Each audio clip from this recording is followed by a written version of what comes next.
I think we often assume that if we give people enough information, the right data, the right reports, the right dashboards, they'll naturally move in the same direction.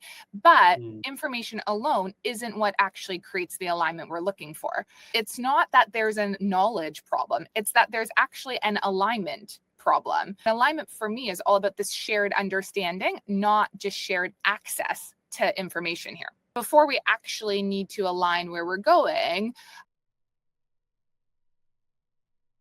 I urge us to pause for a second and first align on, are we on the same stage with each other? Are we aligned with where we currently are? And I think oftentimes, myself included, we want to move fast. We want to accomplish something. So we jump straight into what's the solution? What's the roadmap? Who's responsible? What are the next steps?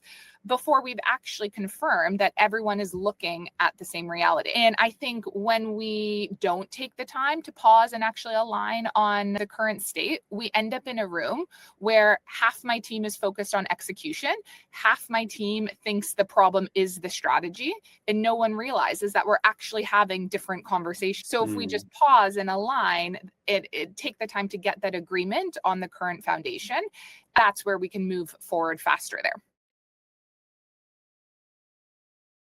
Disengaged workforce is really, how do people show up? Are they happy to be here? Are they motivated? Are they aligned with what we're working towards? Do they see purpose in what's happening and in what they're actually contributing to? And so all of these things we might look at as hidden costs. 1.9 trillion annually lost in productivity from a disengaged workforce, according to Gallup's global workforce report. I think that that metric in itself speaks to the importance of actually maybe taking the time to slow down and put the intentionality behind alignment and what you want to communicate to your team and what you want your team to feel in those alignment sessions. And for that, we've actually put together a AI Menti Creator prompt guide, which puts what Maggie's saying, puts that intention at the center, but helps you use the AI Menti Creator in a way that will help you align across people, across teams, across departments.